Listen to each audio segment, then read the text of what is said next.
Apa kabar semuanya? Alhamdulillah, luar biasa. Tetap semangat. Allahu Akbar. Kita jawab yuk. Ya, apa kabar semuanya? Alhamdulillah, luar biasa. Tetap semangat. Allahu Akbar.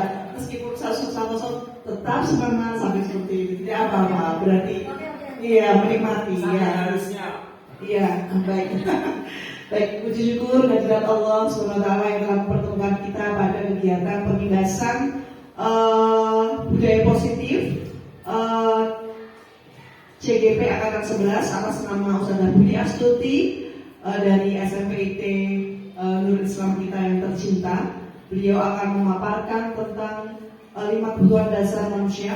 Nah, dan juga salawat dan salam kita aturkan kepada Nabi Muhammad Sallallahu Alaihi Wasallam. Mudah-mudahan syafaatnya kita dapatkan di hari akhir nanti akhir beralamin. Tanpa panjang dan lebar, waktu dan tempat kami persilakan kepada Ustazah Budi Astuti untuk memaparkan penindasan budaya positif, terutama tentang 5 kebutuhan dasar dan selanjutnya. Monggo. Cek. Baik, terima kasih. Bismillah, Assalamualaikum warahmatullahi wabarakatuh. Waalaikumsalam warahmatullahi wabarakatuh. Sebelumnya saya ucapkan terima kasih atas kehadirannya Ustaz-ustazah semuanya sudah meluangkan waktu dalam acara diseminasi materi disiplin positif yang separuh materinya sudah disampaikan pada periode sebelumnya oleh Ustazah Fitriah Habibi. Saat ini izinkan saya untuk melanjutkan separuhnya lagi, gitu nih.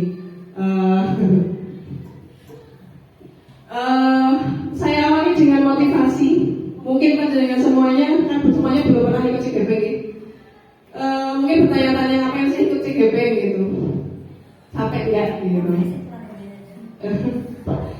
Saya dulu ikut CGP juga cuma coba-coba aja gitu, karena ada temennya.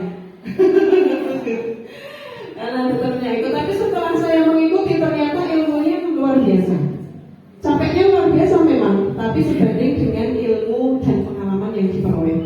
Jadi Bapak Ibu guru semuanya, saudara-saudara, sebentar lagi akan ada opening CGP Angkatan 12. Silahkan mengikuti. Terutama panggilan istimewa untuk Ustadz Randy. Tahun 2018 kami berangkat usianya Ustindah saya dan Ustadz Randy bareng PPG-nya. Nah ini di tahun ini terasa ada yang kurang karena kami PPG-nya hanya 3 kurang kali ini. Jadi segera menyusul ada di siang. Baik, saudara, langsung saja kita masuk ke materi. Ada 3 materi yang akan saya sampaikan, yaitu yang pertama 5 kebutuhan dasar manusia, ya guru, ya murid, begitu ya. Pokoknya ini kebutuhan dasar manusia dan dunia yang berkualitas itu nyambung dengan ini satu materi. Kemudian materi kedua adalah 5 posisi kontrol sebagai guru, sebagai siswa, sebagai kepala sekolah, begitu. Dan yang terakhir adalah restitusi dan segitiga restitusi. Nah, untuk materi yang pertama 5 kebutuhan dasar manusia. Ya. Kalau bicara 5 kebutuhan dasar manusia sebagai dalam posisi apapun, mau jadi murid, karyawan, bos, guru, kepala sekolah, yang namanya kebutuhan dasar itu harus dipenuhi. Sepakat ya? Oke. Nah, ada apa saja? Itu ada 5, yaitu kebutuhan untuk bertahan hidup, kemudian kasih sayang dan rasa terima, kemudian kebebasan, kesenangan, penguasaan.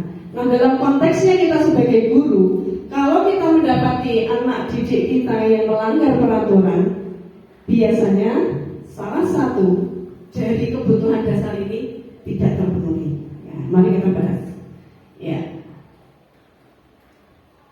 gitu ya. Karena kebutuhan mereka ada yang tidak terpenuhi. Nah, kita lihat kasus. Ibu Ambar adalah guru. Beliau wali kelas 2A di SD Pelita Hati. Beliau bingung, ada salah satu muridnya namanya Doni, itu kerjanya tiap siang ngambilin makanan teman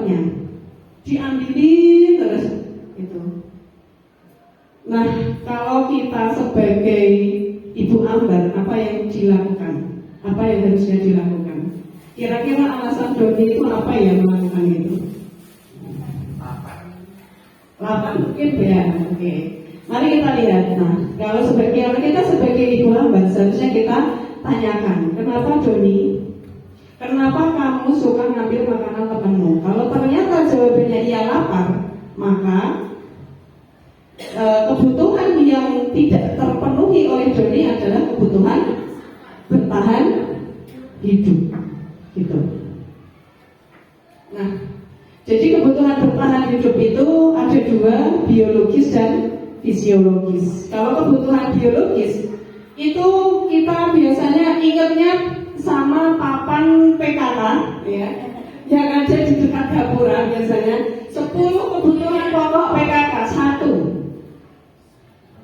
sandang, 2 pangan, 3 papan dan seterusnya. Nah, itulah kebutuhan biologis, ya. Kalau sebagai manusia normal keluar dari kamar tanpa baju, tanpa sandang, pasti orang mengira dikit dan seterusnya. Orang nggak terpenuhi makannya, hanya bertahan 10 hari tanpa makan, saya kira, dan seterusnya. Itulah kebutuhan biologis.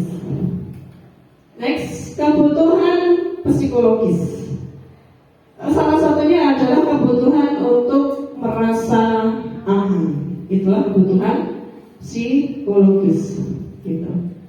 Nah, kalau seseorang tidak terpenuhi di kebutuhan psikologisnya, tentu saja akan bereaksi dengan hal-hal yang seperti apa misalnya? Gak merasa aman. Akan meneror katanya, iya. Ada apa lagi? Oh iya. Oke. Baik. Selanjutnya, nah kalau ternyata kembali ke kasus ya, kalau ternyata Doni itu ngambil makan temannya itu karena dia merasa senang kalau temannya jadi memperhatikan dia. Kemudian kalau temannya lapor kepada gurunya, terus gurunya kan ngasih tahu orang tuanya, itu sehingga orang tuanya jadi memperhatikan dia. Nah, itu sebenarnya kebutuhan dasar yang tidak terpenuhi oleh Doni adalah rasa kasih sayang dan rasa diterima. Nah, ini saya ingat flashback ke tahun yang lalu, itu ada anak kita yang suka mirror itu, namanya siapa itu? Yang Devi, betul. Devi. Akhirnya kan ya. Nah, itu suka cari perhatian memang karena anaknya kurang perhatian dari orang tuanya, sehingga berulah di sekolah, gitu ya. Nah, kebutuhan rasa kasih sayang dan diterima ini adalah kebutuhan akan hubungan dan koneksi sosial. Kebutuhan untuk memberi dan menerima kasih sayang, dan kebutuhan untuk merasa menjadi bagian dari suatu kelompok. Jadi kalau dia merasa tidak diterima di suatu kelompok, itu bisa jadi reaksinya adalah dengan nyari-nyari perhatian, golek-golek masalah begitu, ya. Itu kebutuhan yang kedua. Nah, yang ketiga, kalau ternyata Doni itu merasa hebat kalau temannya jadi takut dengan dia, jadi ngambilnya makanan itu karena dia pengen temannya itu takut, gitu, terus manut sama dia, gitu. Nah, sebenarnya kalau kasusnya demikian, berarti kebutuhan yang tidak terpenuhi oleh Doni adalah kebutuhan akan kekuasaan atau penguasaan. Jadi kebutuhan akan pengakuan atas kemampuan, atau kita sebutnya sebagai penguasaan, itu berhubungan dengan kekuatan untuk mencapai sesuatu, menjadi kompeten, menjadi terampil, diakui atas prestasinya dan keterampilannya, didengarkan, dan memiliki rasa harga diri. Jadi dia ingin berharga, dianggap berharga, dianggap hebat, maka dia cari dia berulah dengan mengambil makanan teman-temannya itu. Ya, itu tadi yang ketiga. Next. Nah, masih ada yang ketiga. Kalau anak-anak yang modelnya seperti ini, itu biasanya ingin tampil jadi pemimpin. Nah, biasanya juga mengamati dulu sebelum mencoba, dan kalau melakukan kesalahan dia akan kecewanya agak akut, gitu, ya. Dan kemudian kalau ingin mencapai yang terbaik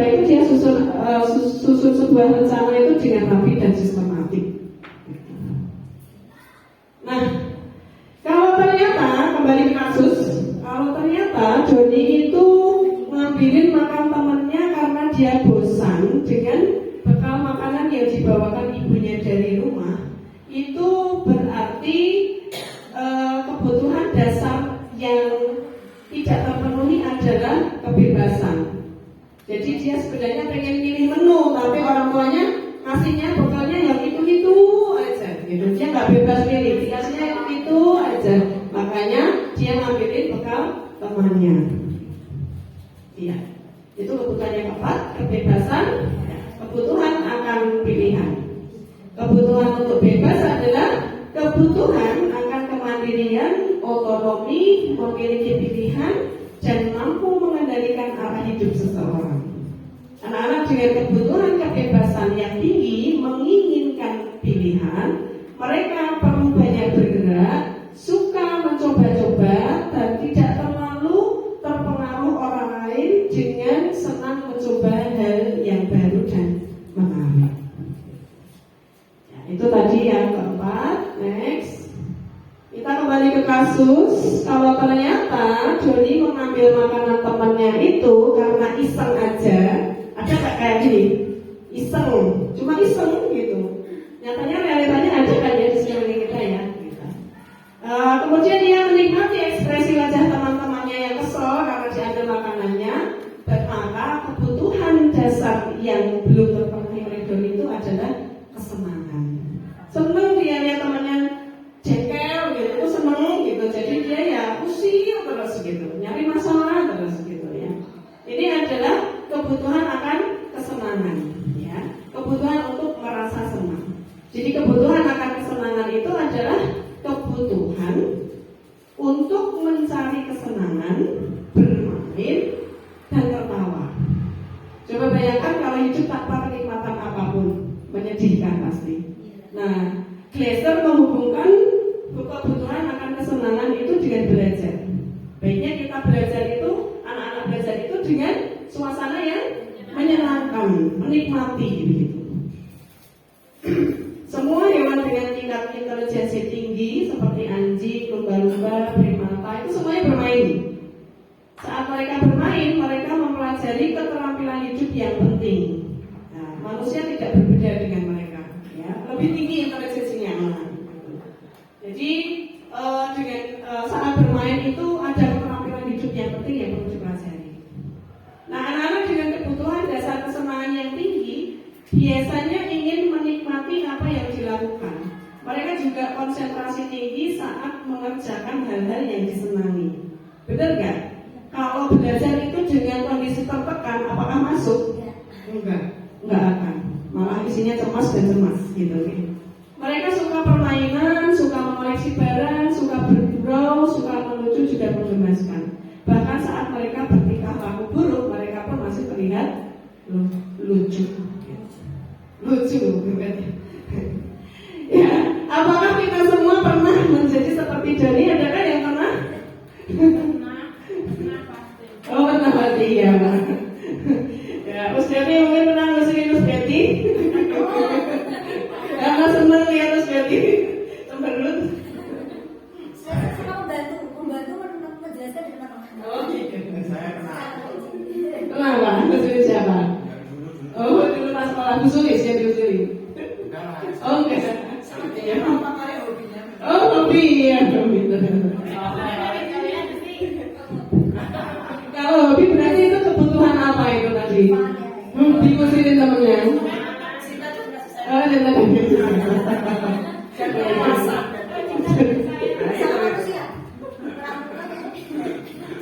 Baik. Oke, lanjut ya. Kalau kebutuhan dasar manusia itu sifatnya umum, ya kan, semua orang butuh begitu ya. Semua orang butuh senang, semua orang butuh diterima di lingkungannya, semua orang butuh diakui ya. Itu secara umum. Nah, sekarang kita membahas dunia berkualitas atau yang lebih istimewa di lingkup masing-masing. Saya punya selembar kertas. Saya akan membantu membawa panjenengan semua ke dunia berkualitas selanjutnya. Kalau ada satu, apa teman-temannya?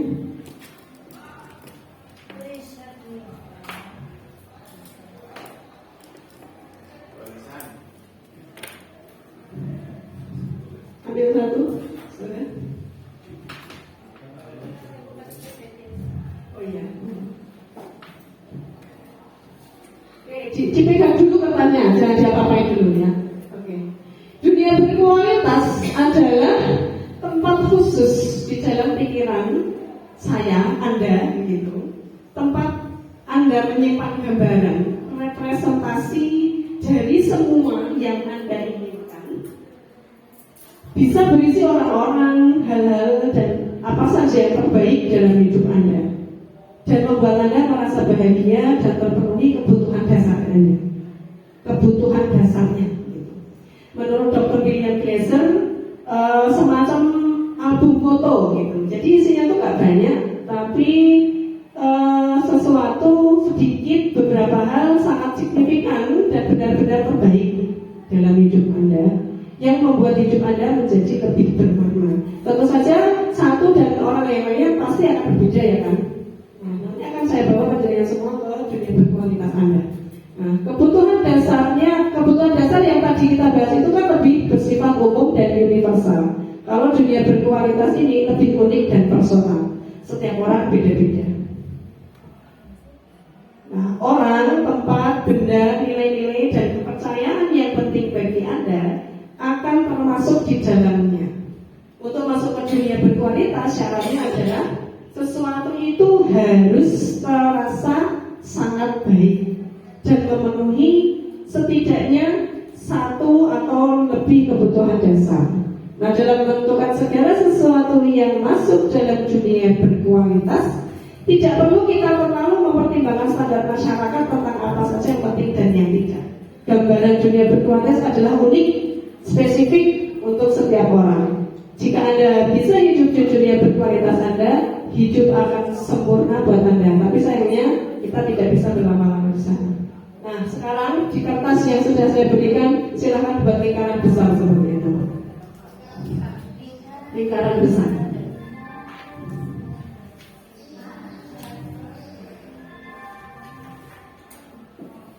Sampun? Sudah? Sudah? Ini kurang besar lah. Dibalinya bisa. Sudah? Oke. Silakan di dalam lingkaran itu nanti tuliskan beberapa hal berikut ini. Yang pertama, siapakah orang-orang yang paling penting dalam hidup Anda? Pak Sam mungkin istri.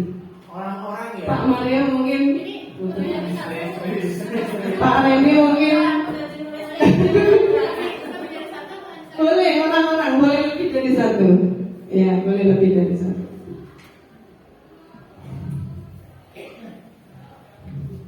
Bu Devi mungkin yang di dalam lingkaran adalah Pak Mario. Dan Pak Mario adalah Bu Devi karena suami istri.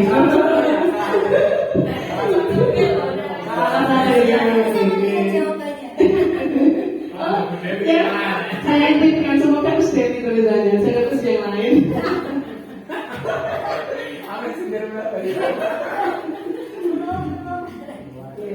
Sampun sudah. Pertanyaan kedua. Nilai-nilai kebajikan yang terpenting dalam hidup Anda apa? Yang terpenting, misalnya kekayaan, atau kesejahteraan, atau rumah bagus, atau pekerjaan yang mapan dan lain sebagainya. Silakan. Yang menurut Anda terpenting, atau kebahagiaan keluarga, cie.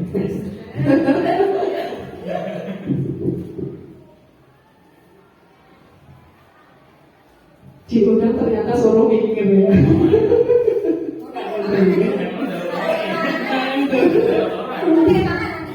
Tante masih ada barang di sini. Abon? Sudah? Oke, next pertanyaan ketiga. Kalau Anda menjadi orang yang ideal, karakter atau sifat apa yang Anda paling inginkan ada pada diri Anda? Perlu contoh? Ya, ideal, karakter idealnya. Nah, ya pokoknya saya ini orang yang luar biasa, keren banget gitu pokoknya, ideal gitu. Karakter apa yang ingin ada pada diri Anda? Tampan Pak Andi. Oh, tampan, boleh. Misalnya dermawan, atau peka, cerdas, dan seterusnya. Silakan.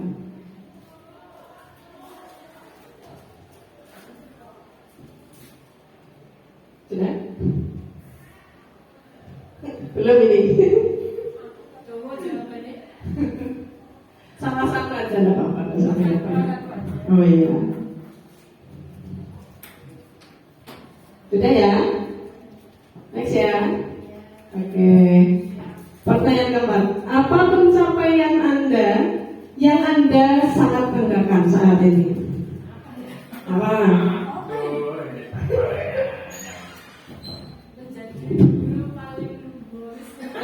Itu boleh menjadi guru paling favorit. Kalau Pak Randy menjadi guru favorit, boleh itu silakan dituliskan.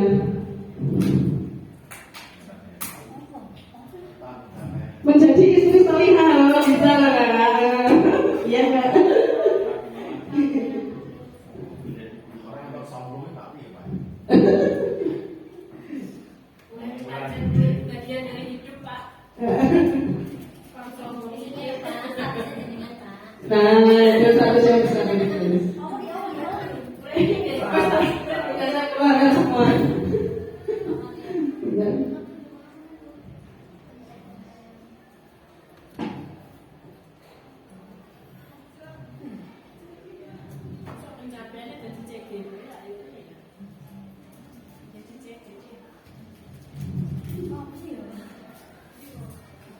Tadi pertanyaan 4 ya. Oke, yang kelima. Apa pekerjaan ideal bagi Anda? CEO, nah boleh. Guru sejahtera, amin. Saya adalah Apa pekerjaan ideal beliau? Pemilik yayasan. Oh, pemilik yayasan, cita-cita ya. Penting nanti. Ya, next ya. Pertanyaan berikutnya, ceritakan bagian perjalanan hidup Anda di mana Anda merasa itulah titik puncak hidup Anda. Yang sudah, nah ini perjalanan hidup yang sudah. Jadi posisi terpuncaknya. Saat Pak Mario meminang Mus Devi barangkali. Satu tahap. Iya, itu yang saat ini sudah terlewati. Dari satu istri. Tapi kalau dari yang mana?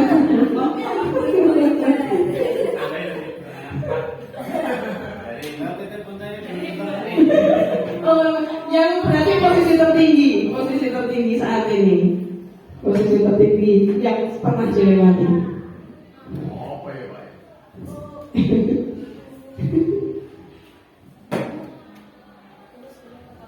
Oh, ya boleh lulus kuliah tepat waktu katanya. Ya, sabon? Lalu terakhir. Oh iya boleh. Tadinya berarti sudah patah semangat kan lulus. Akhirnya lulus juga. Kita lepas lagi. Iya, tak masalah gitu. Ya, pertanyaan terakhir, apa yang paling bermakna dalam hidup Anda? Contohnya yang paling bermakna saya bisa punya anak misalkan. Tadinya mungkin sulit punya anak, bermakna sekali. Kemudian Punya anak kulit putih ngerti Mas.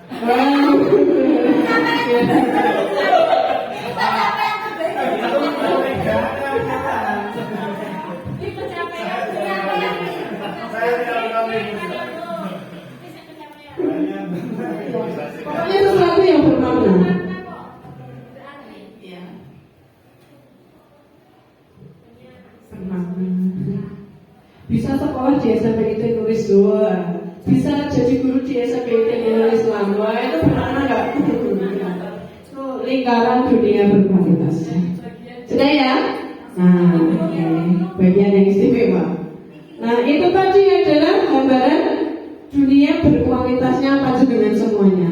Pak Reni dan Pak Iwan sama nggak kira-kira? Jelas beda. Nah, itulah karakteristiknya dunia berkualitas. Tiap orang beda, gitu. Pun begitu dengan murid kita. Ya, setiap murid kita punya lingkaran dunia berkualitas yang berbeda. Kita sebagai guru pengen nggak berada di dalam lingkungan lingkaran berkualitasnya murid-murid kita? Pengen nggak? Pengen nggak sekolah kita ini berada dalam lingkaran dunia berkualitasnya murid-murid kita? Kita kan pasti pengen ya. Pengennya itu mereka meskipun sudah lulus nanti bertahun ke depan masih ingat dengan kita setiap lebaran mendatangi, dibadani begitu ya. Itu kan berarti kita ini ada ditempatkan di dalam lingkaran dunia berkualitasnya mereka. Tapi beda kejadiannya ketika kita ketemu anak alumni itu di jalan pura-pura nggak tahu, pura-pura nggak kenal. Belum, itu alumni aja masih penting. Yang masih jadi murid kita ketemu di jalan pura-pura nggak lihat, pura-pura nggak kenal. Berarti apakah kita diletakkan di dalam lingkaran dunia berkualitas mereka?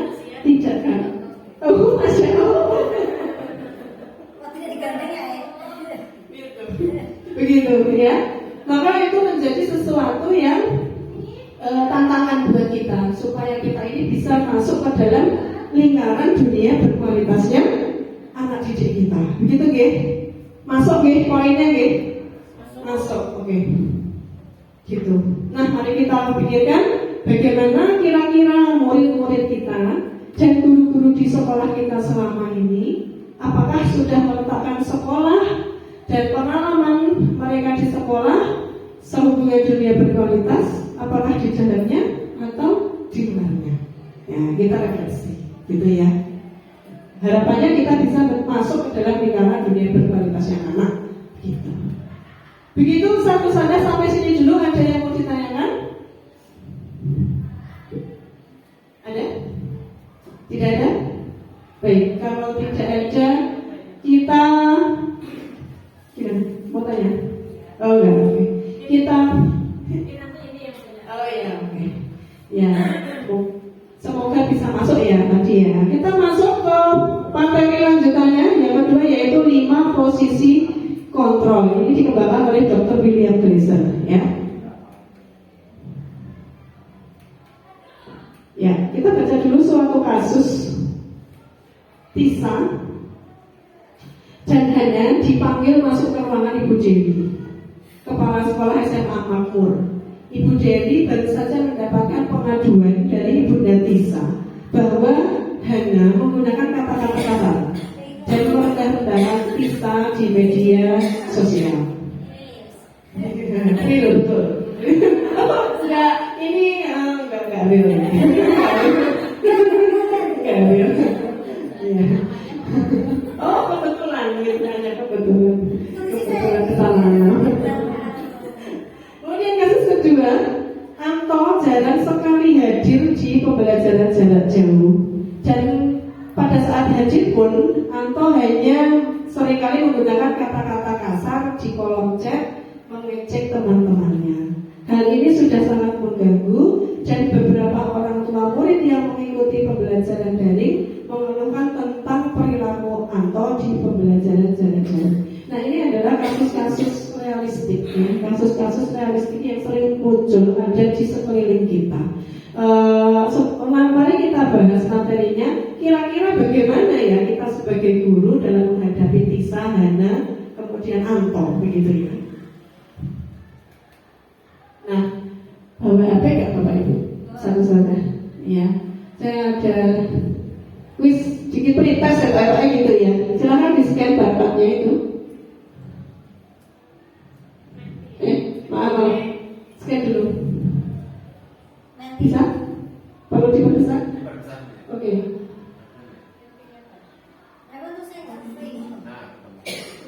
Dapat.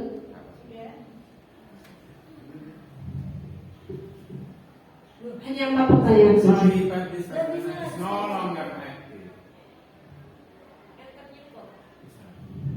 Bisa? Ya belum saya buka slide-nya. Ditunggu dulu. Sudah ya, saya buka slide-nya.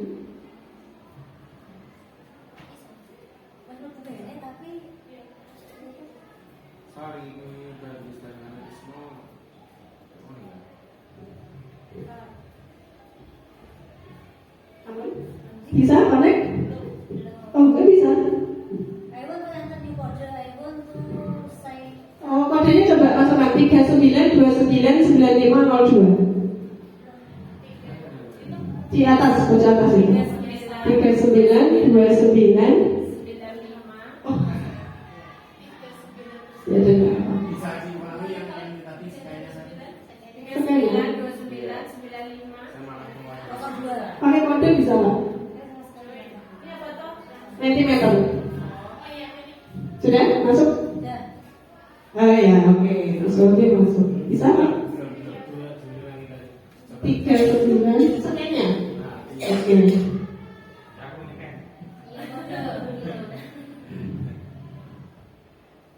Ini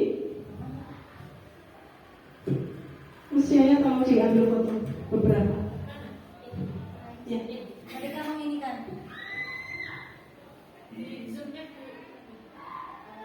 I want to enter the code ya. Ya. Kode nanti.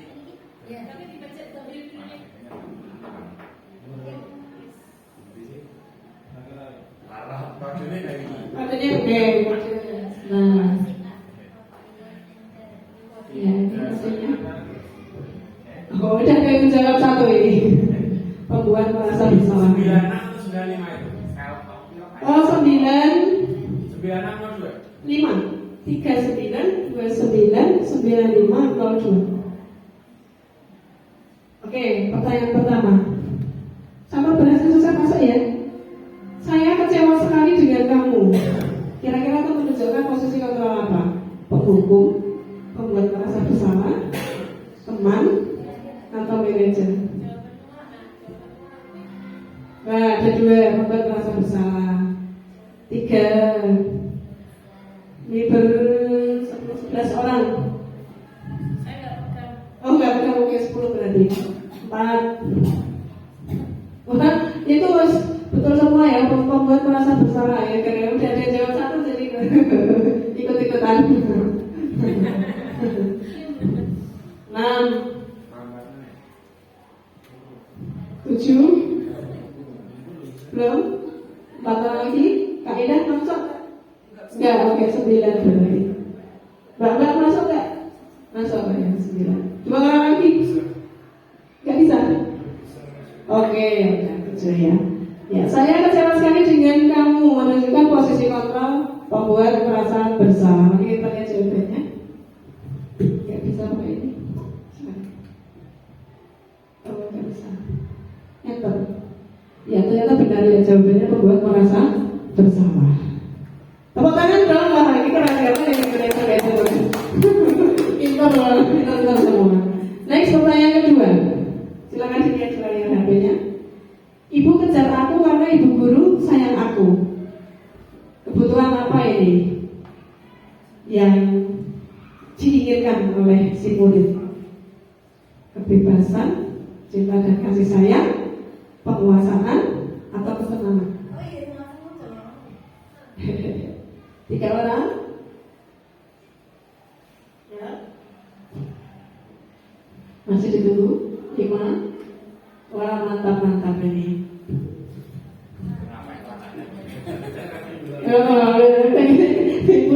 Ibu kejar, ibu gurunya mengejar anakku. 1 orang lagi. 6. Baru 6. Siapa yang berkendara? Ya udah cukup ya. Salah. Enter. Ternyata jawabannya benar. Kebutuhan cinta dan kasih sayang. Ada kata kuncinya ya. Kemudian yang ketiga,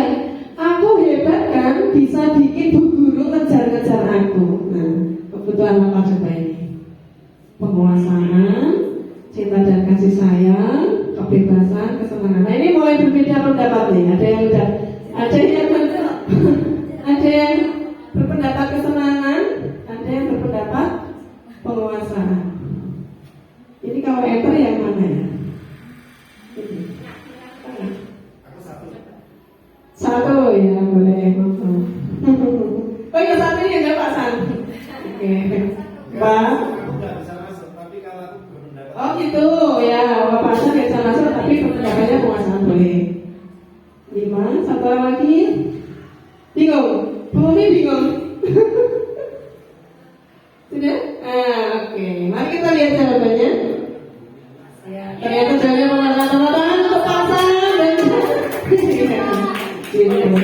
oke, satu lagi. Ya, oh iya, udah psikolog kita ya, Masya Allah.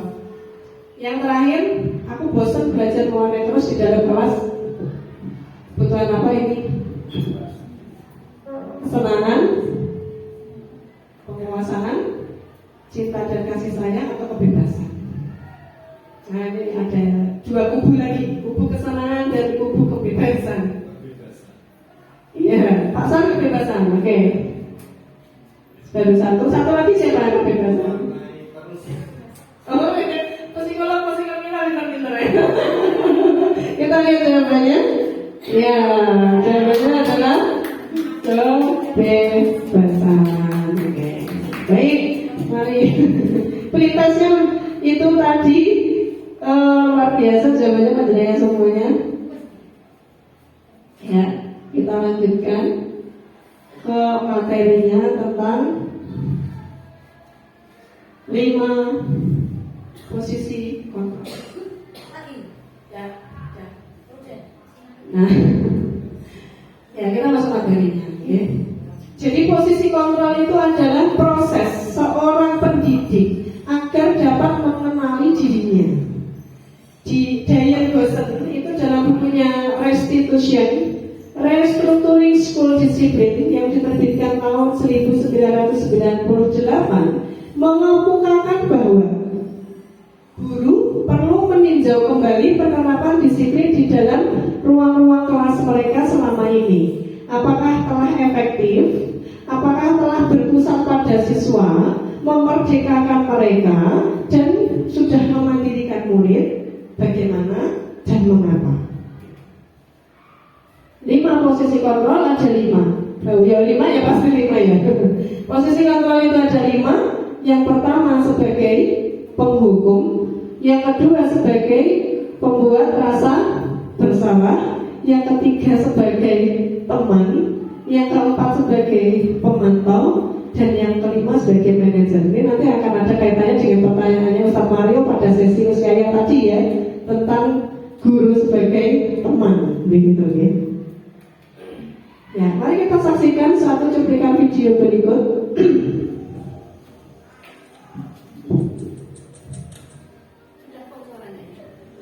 Sudah dari sini ya.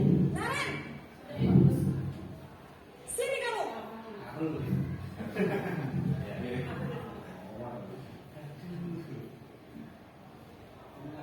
Lagi situ. Selalu terlambat. Kamu deh pasti terlambat. Maaf Bu, saya Apa? Apa coba? Alasan kamu apa lagi? Kapan sih kamu tidak terlambat? Malas sekali ya kamu jadi anak. saya Dasar pemalas. Gak kapok-kapok sih kamu. Sudah berapa kali terlambat? Sana, kamu keliling lapangan basket 2 kali. kenapa saya harus ke lapangan basket Bu? Kenapa? Kamu melawan ibu. Berani-beraninya jawab. Sudah terlambat, masih berani jawab pula. Sekarang, keliling lapangan basket 5 kali sekalian. Biar kapok. Cepat. Pergi sana ke lapangan basket.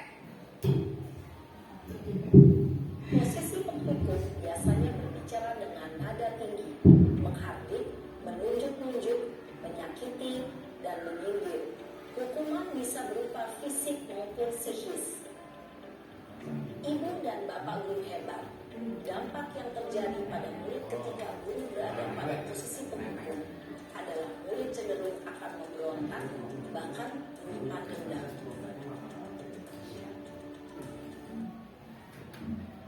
Kalau kita perhatikan tadi, bu gurunya Naren posisi kontrol sebagai apa?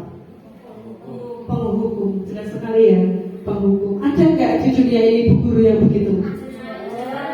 Ada nggak? Cirinya ya begitu, berkata pinggang, melotot, marah, menghardik, nunjuk kamu itu, kayak gitu banyak ya. Ternyata ada. Gak cuma itu saya. Nah itu kira-kira dampaknya apa ya kalau posisi guru sebagai penghukum seperti itu? Ya, kenangan tak terlupakan. Oh iya betul, kenangan tak terlupakan. Bagi kita kalau generasi Gen Y, kita Gen Y ya. Sama saya, kalau kita semua, 90-an, 80-an. Iya, generasi kita. Kalau generasi anak-anak, generasi apa?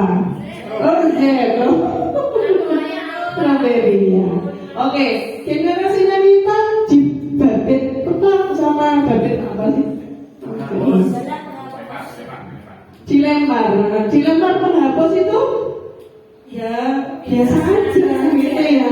Kalau Dokter Aisyah Dahlan bilang ya emang generasinya zaman itu seperti itu. Ibarat TV yang zaman dulu kan gede ya, gedut begitu ya. Ketika buat itu digebrek itu ya malah jadi cetok gitu. Digebreknya cetok. Tapi coba ini kayak gini, buat digebrek ambil. Gitu. Sama seperti kondisi murid-murid kita. Kita dulu dengan kekerasan seperti itu sah-sah saja, tapi anak-anak zaman ini itu berbeda. Itulah yang kalau kita katakan dengan materi yang pertama ya saya itu adalah dengan kodrat zaman dan kodrat alam yang berbeda dengan kita. Untuk itu jadi tantangan kita sebagai guru yang beda zaman dengan anak murid kita, sehingga kita tidak bisa menerapkan bagaimana guru kita dulu memperlakukan kita dengan bagaimana kita memperlakukan anak murid kita, karena kondisinya kodrat zamannya berbeda gitu. Nah, kalau posisinya bu guru dengan Naren tadi itu bisa kemungkinan anak itu jadi marah, memendam amarah. Bahkan kondisi ekstrimnya itu bisa jadi dendam. Bahkan kalau kita bisa menilik kasus-kasus yang di media massa ada murid yang membacok gurunya dan seterusnya itu bisa jadi bermula dari dendam yang ada di dalam diri si siswa atas perlakuan yang dia tidak bisa terima. Begitu. Next video yang kedua.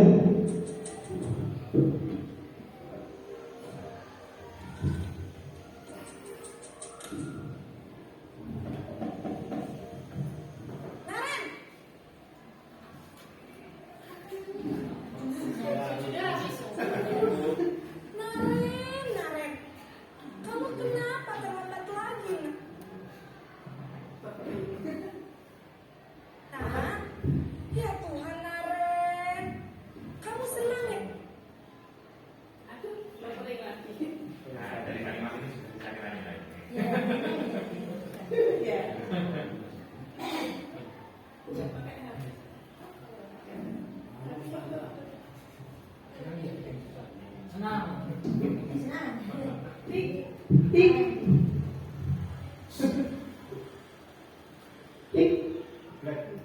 Gebrek, perontak nanti itu gebrek.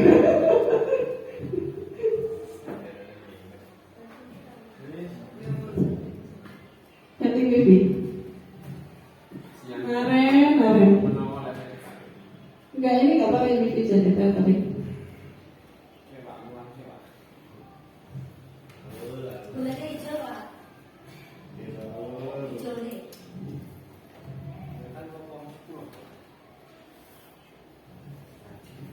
Oh, mati. Nah, saya koneksi dengan tethering. Bibinya memang mudah mati.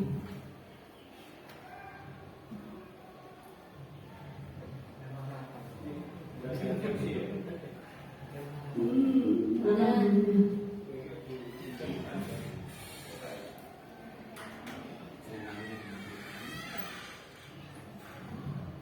Ya, Anda kembali online.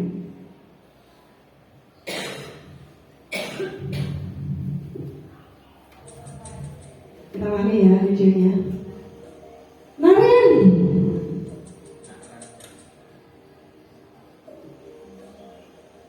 Naren,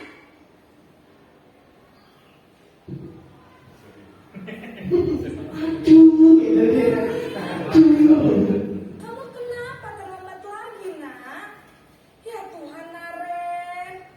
Kamu senang ya bikin ibu susah ya? Aktingnya bagus. Kalau kamu terlambat lagi, nanti ibu yang ditegur bapak kepala sekolah, nak. Disangka ibu tidak bisa membina kamu. Duh, gimana ini? Oh, sama-sama. Baperin.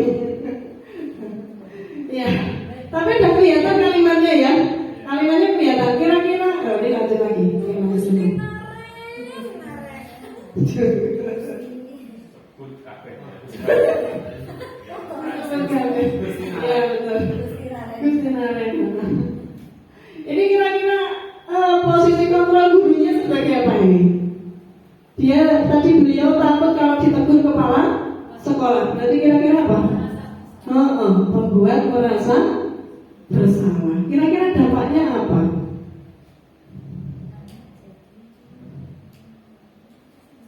Dampaknya apa kira-kira?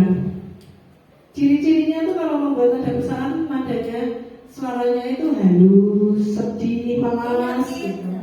Ya, tapi bikin anak jadi merasa bersalah, jadi insecure gitu ya, merasa rendah diri gitu. Nah, itu posisi yang kedua dan saya pun pernah melakukan. Panjenengan semua apa pernah melakukan ini? Pernah, oke, iya. Jadi hasilnya tuh murid jadi merasa bersalah gitu, bersalah sama ibu bapak gurunya, bapak ibunya sendiri gitu, sehingga dia merasa gagal, tidak sanggup membahagiakan orang lain. Jadinya anak menjadi rendah diri, insecure gitu. Banyak nggak anak didik kita insecure? Banyak nggak? Ada, tapi mungkin tidak banyak. Ya. Dan saya mau nambah volume dulu. Tadi kurang volume. Oke, lagi lanjut ke video ketiga.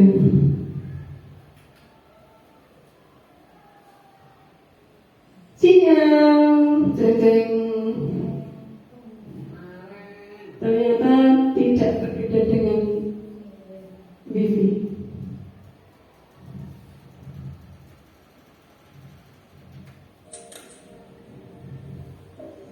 Naren. Naren, Aduh. Selamat pagi, Bu. wah, sudah jam berapa ini, nak? Terlambat lagi ya saya.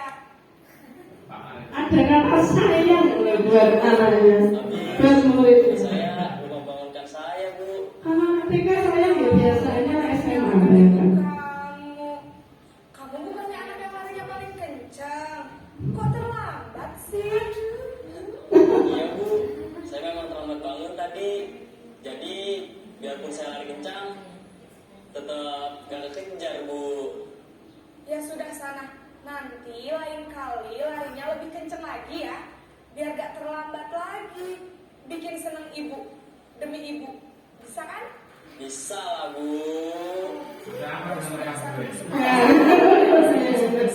Kamu ini ada-ada saja. Iya. Katanya kata Bu Guru tadi aksennya biar Dalam posisi saya teman, kondisikan, begitu kan ya? ada suara ramah, akrab, cenderung bersendar gurau untuk menjaga suasana tetap santai. Murid akan merasa senang, aman, dan akrab dengan guru. Identitas yang tercipta adalah identitas sukses atau berhasil. Namun,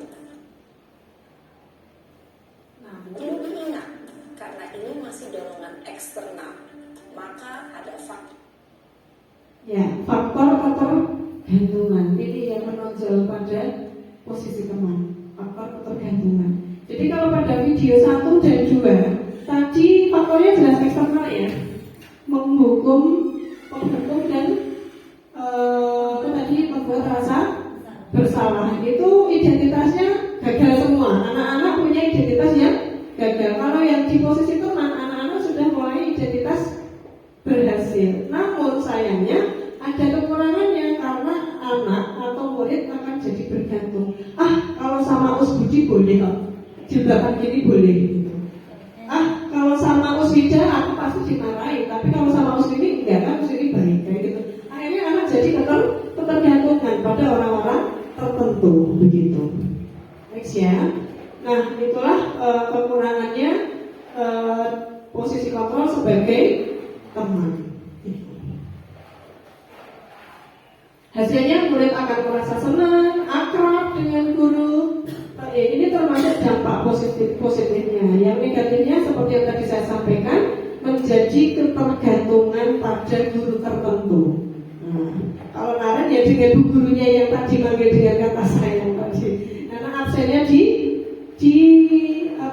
absennya dikondisikan oleh si ibu guru, meskipun sebenarnya si Naren itu terlambat, begitu.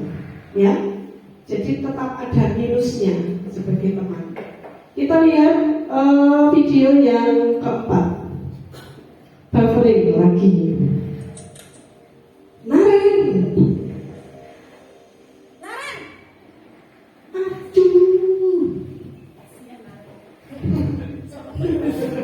Naren, apa peraturan sekolah kita tentang jam berapa?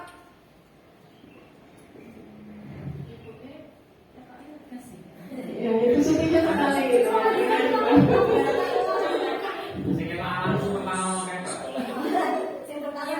Sekarang sudah jam 7.20. Naren sudah tahu konsekuensinya jika Ini kata-katanya konsekuensi.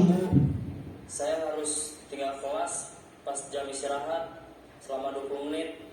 Ya benar, konsekuensinya demikian. Jadi nanti jam 9.30 pas istirahat, kamu harus tinggal di kelas, kerjakan tugas tambahan untuk Karena telatnya 20 menit, maka dia mengganti 20 menit saat jam istirahat. tinggal ya. Baik Bu. Kira-kira posisi kontrol sebagai apa ini? Bu gurunya? Pemantau. Saya kira kalau dalam diri saya sendiri paling sering di posisi ini. Kalau panjenengan semua kira-kira di posisi apa? Teman, oke.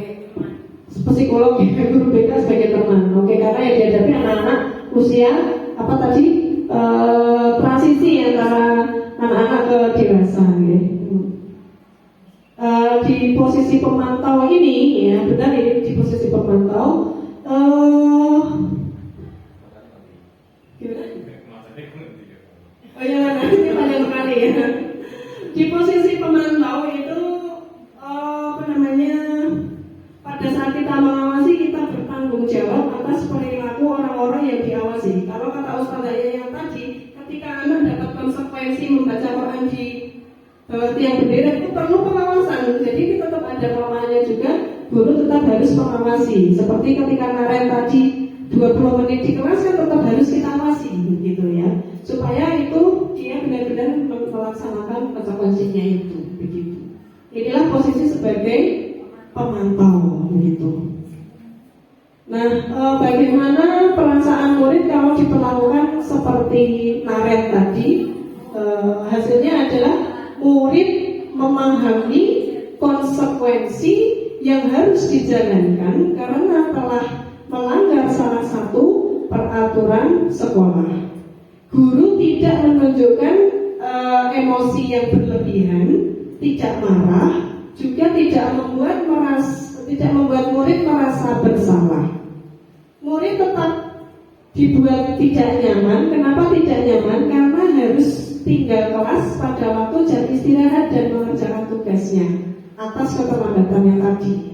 Nah, guru tetap harus memantau di sini, memantau murid pada saat mengerjakan tugas di jam istirahat. karena murid tidak bisa ditinggal seorang diri. Nah, dalam hal ini kan berarti guru ada tambahan pekerjaan lagi, harus memantau aktivitas anak tadi untuk menebus kesalahannya tadi. Ya, itu posisi yang keempat ya. Next, berikutnya video yang terakhir yang kelima. Kira-kira sebagai apa nih? Berarti yang belum ya? Yang belum. Tapering ya. Karena tapering, kalau di HP mungkin lebih lancar ya. Tengok Naren. Naren.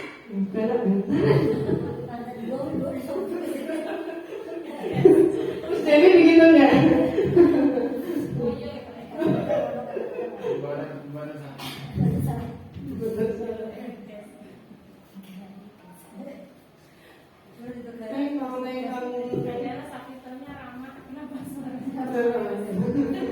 Soalnya itu biar mirip syuting ya, syutingnya sekali. Video 1 sampai 5 itu Naren gitu sekali toh. Dipakai dulu lah. Dipakai dulu lah. Ayo, Naren. Jalan dia lagi salaman. Selamat pagi Naren. Maaf Bu, saya terlambat. Iya, sekolah. Sekolah masuknya jam 7. Sekarang sudah jam 7.20. Saya dubbing ya Bu, izin ya Bu. Sekarang sudah jam 7:20. Tengok. Masuknya jam 7, sekarang sudah jam 7.20. Jadi sekarang bagaimana ini Naren? Maaf Bu, saya lupa setel alarm saya semalam. Baiklah, menurut kamu, keyakinan sekolah yang mana yang perlu kamu tingkatkan? Nah, ini menyinggung keyakinan sekolah ya. Menghargai diri Jadi ada prasyaratnya, harus ada keyakinan sekolah dulu untuk bisa menerapkan restitusi.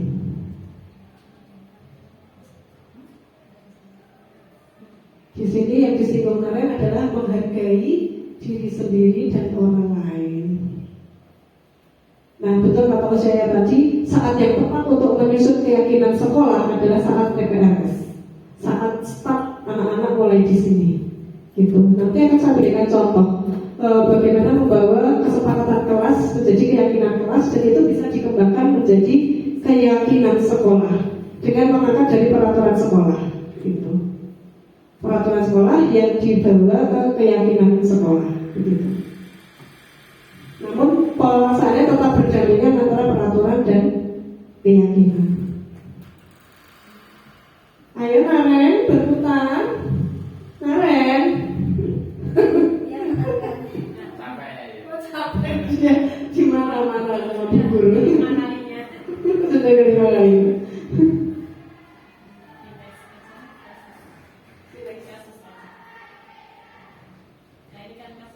Ini beda, ya, sedikit berbeda. Nah, kalau tapi kurang mantap kalau nggak lihat, nggak lihat ininya percakapannya Bu Guru.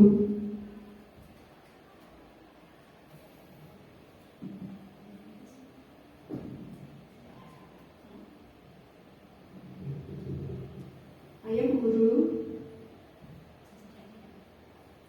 Itu caknya. Oh iya. Saya dekatkan wis nih.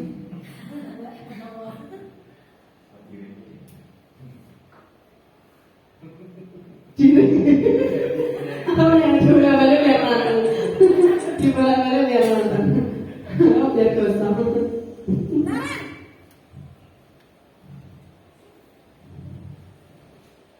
Selamat pagi Bu. Selamat pagi Naren. Maaf Bu, saya terlambat. Iya, sekolah masuknya jam 7, sekarang sudah jam 7.20. Jadi sekarang bagaimana ini Naren? Maaf Bu, saya lupa setel alarm semalam. dia belum lihat.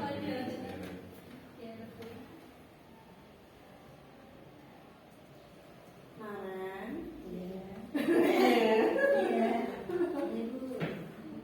Saya pengen memperlihatkan bagaimana percakapannya Bu Guru itu loh. Sebagai posisi yang kelima, yaitu sebagai yang belum berada apa tadi? Manajer. Ya. Ayo Naren. Naren.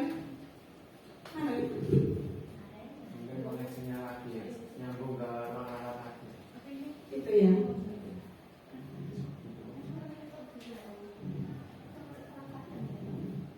Auto pindah gitu. Enggak ya?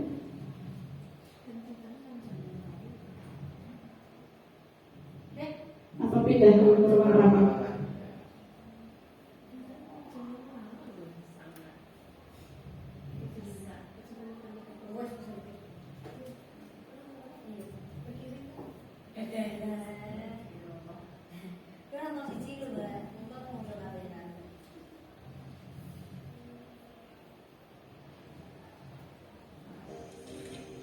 Ini saya coba download itu juga nggak anu. Nggak bisa. Nggak bisa di download PPT itu. Naren,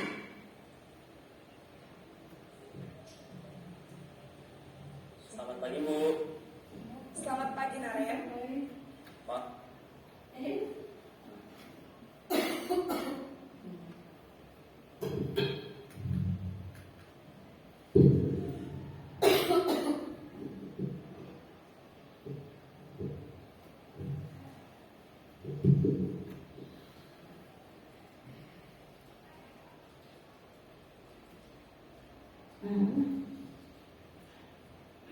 Oke, ada kendala teknis sedikit.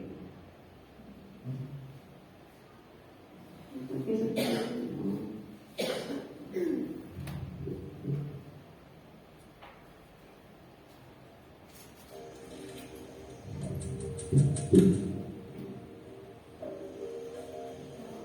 Naren, Emangnya YouTube ya?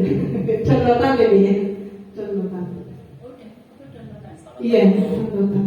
selamat pagi Naren. Downloadan YouTube maksudnya. Oh alah, baiklah. Sekarang ininya aja. Apa namanya yang tidak dari PPT. Tapi saya perlu memperlihatkan percakapannya. Tak jadi katanya. Karena ada sesuatu yang istimewa. Istimewa. Sebagai manajer kelas, saya sebagai manajer guru, sebagai manajer saya. Tunjukkan bahasa tubuh dan ekspresi wajah. Nah,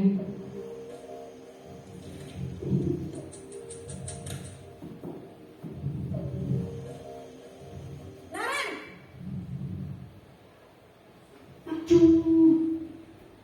Selamat pagi Bu. selamat pagi Naren. Maaf Bu. Iya, ini sebenarnya di akhir tahun karena misalnya masih COVID ya. Jadi sekarang bagaimana ini Naren? Sudah kuliah maksudnya. Saya lupa setel alarm saya semalam. Baiklah, menurut kamu, keyakinan sekolah yang mana yang perlu kamu tingkatkan? Menghargai diri sendiri dan orang lain mungkin ya Bu. Setuju. Jadi, apakah Naren meyakini prinsip saling menghormati tersebut? Iya Bu, saya meyakininya. Apakah Naren bersedia memperbaiki masalah keterlambatan ini? Bersedia Bu. Bagaimana kamu akan perbaiki masalah keterlambatan ini? Saya akan coba untuk tidak lupa menyetel alarm saya Bu. Baik, kalau Naren lupa menyetel alarm di rumah, ada orang yang kira-kira bisa bantu mengingatkan tidak? Ada Bu, kakak saya, Kak Emma. Ada lagi selain Kak Emma? Selain Kak Emma, ada ibu saya. Baik, jadi yang mengingatkan Naren adalah Kak Emma dan ibu kamu ya? Kira-kira akan mulai setel alarm kapan nih Naren? Setelah pulang sekolah, akan segera saya lakukan. Baik, jadi Naren akan setel alarm untuk bangun besok pagi dan akan diingatkan oleh kakak dan ibunda Naren ya. Ada lagi yang mungkin perlu dilakukan Naren agar tidak terlambat bangun lagi? Tidak ada Bu. Baik Naren, terima kasih untuk kerjasama kamu. Sekarang kamu perlu kembali ke kelas untuk belajar. Baik Bu, terima kasih. Posisi manajer adalah Kalau kita perhatikan tadi, solusi itu munculnya dari siapa? Dari bu guru apa dari anak? Dari anak. Nah inilah bagaimana guru memposisikan diri sebagai manajer. posisi kontrol yang disarankan untuk membimbing murid memiliki sikap disiplin yang positif, yaitu murid yang mandiri, bertanggung jawab, dan dapat memecahkan masalah. Tujuan dari posisi ini adalah agar murid dapat berefleksi atas tindakannya. Guru akan dengan tulus memberikan pertanyaan-pertanyaan bermakna, sehingga membuat murid dapat belajar dari kesalahannya dan mencari sebuah solusi untuk menyelesaikannya. Iya. Ibu dan Bapak guru hebat, setelah mengamat. Ya. Cukup. Itu tadi sudah puas saya bisa menampilkan video ini. Ya. Jadi kalau di posisi sebagai manajer, itu solusi datang tidak dari guru tetapi dari siswa, begitu, ya.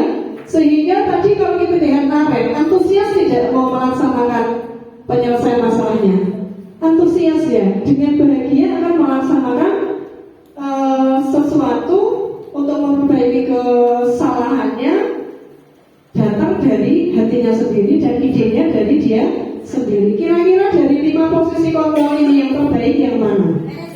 Manajer. Pernah paling rendah kita berada di posisi mana?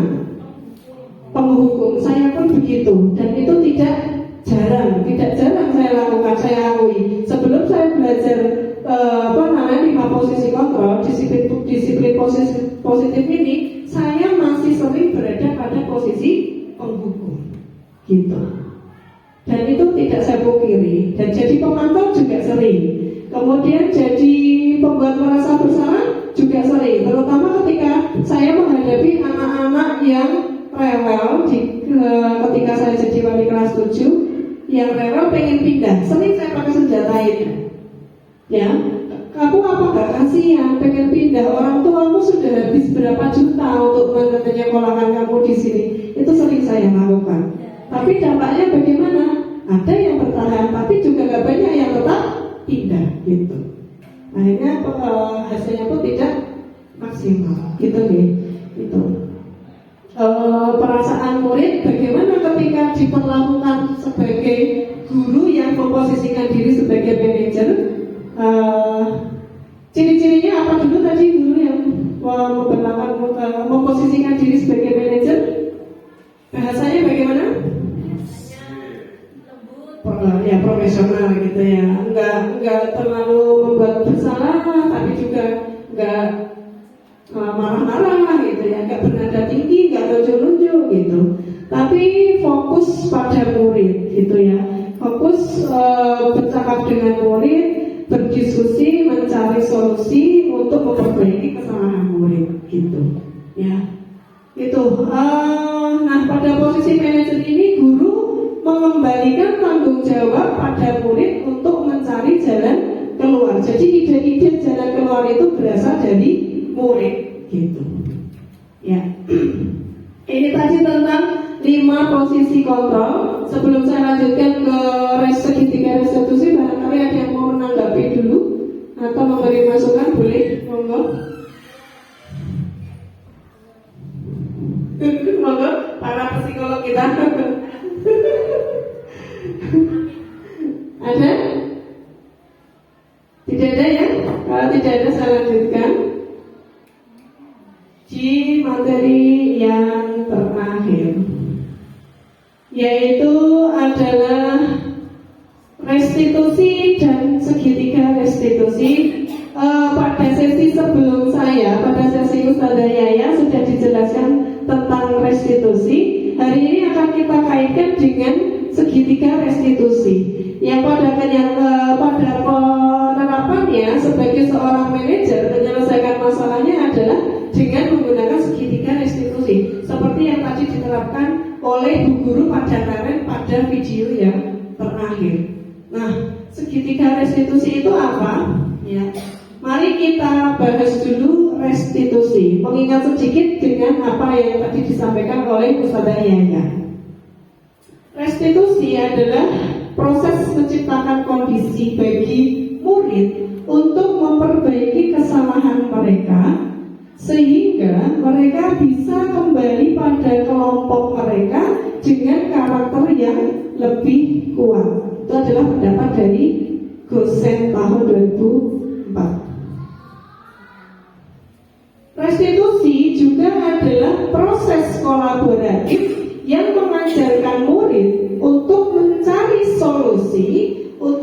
salahnya dan untuk membantu berpikir tentang orang seperti apa yang mereka inginkan dan bagaimana harus memperlakukan orang lain.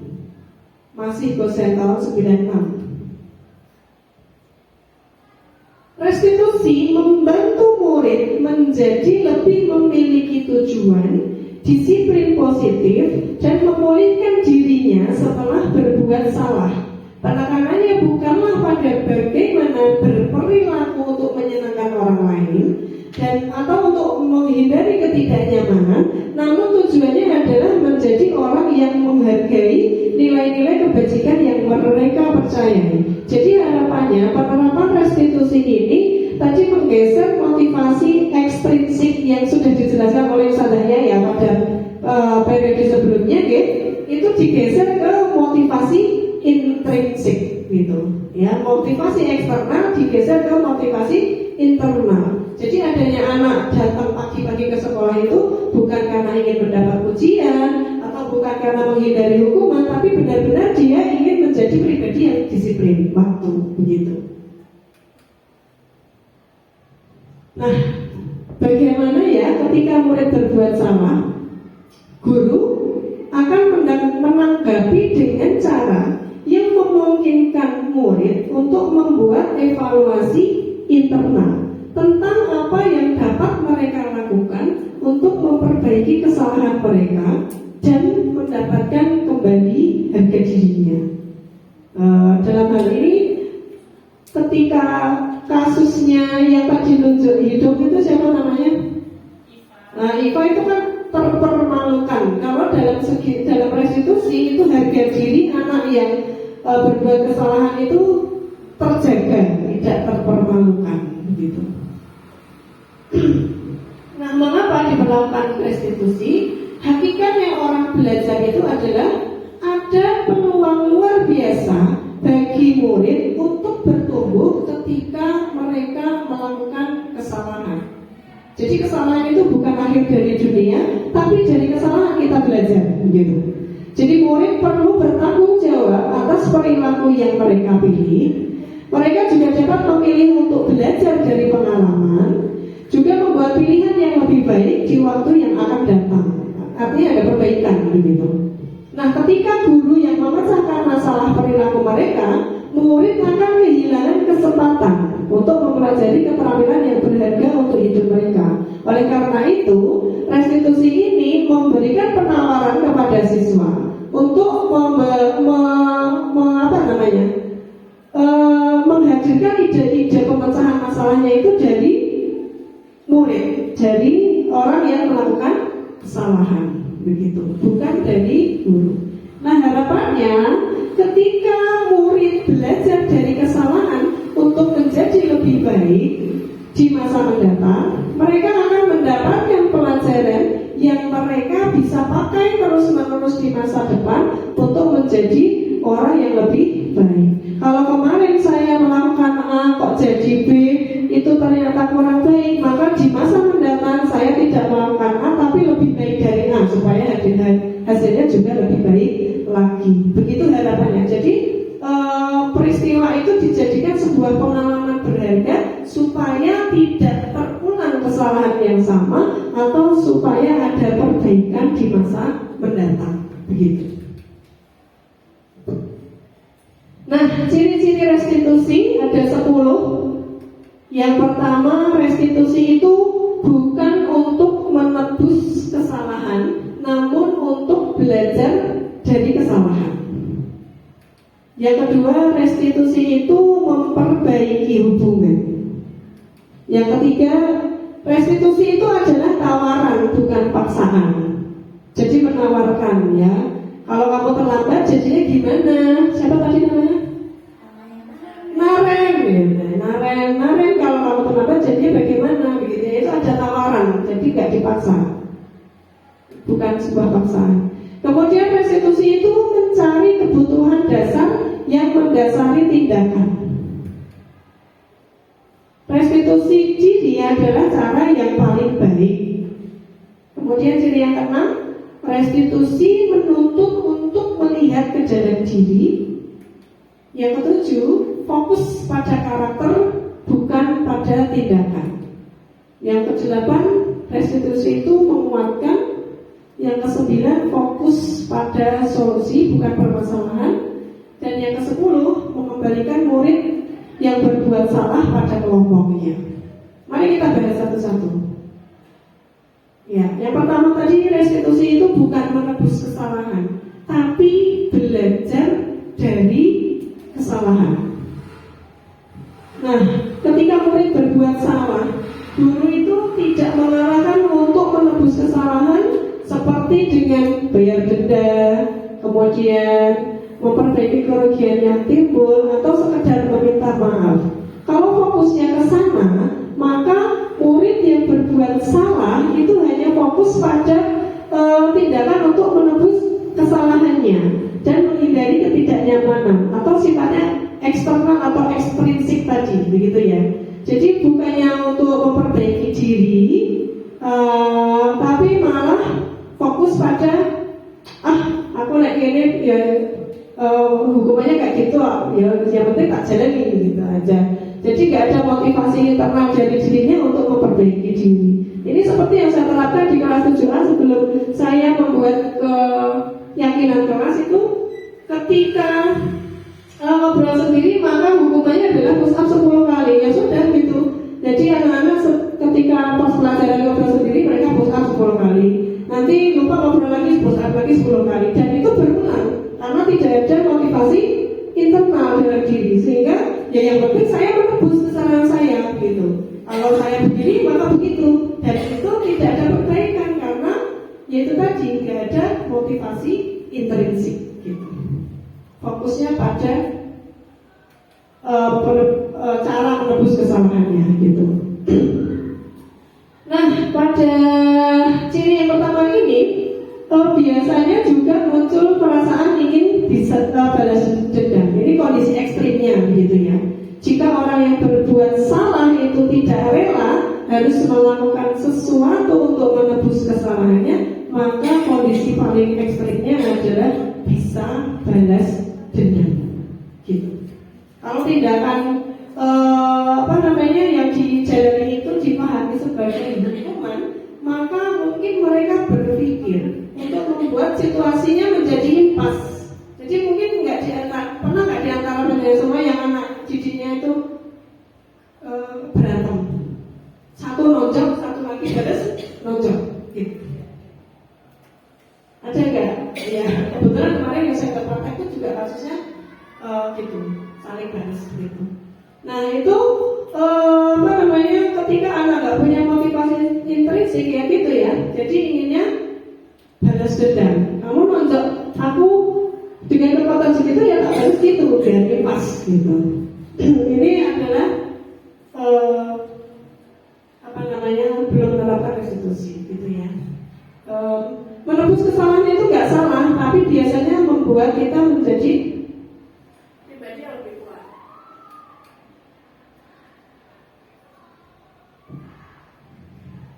Nah, restitusi itu sebaiknya inisiatif dari murid.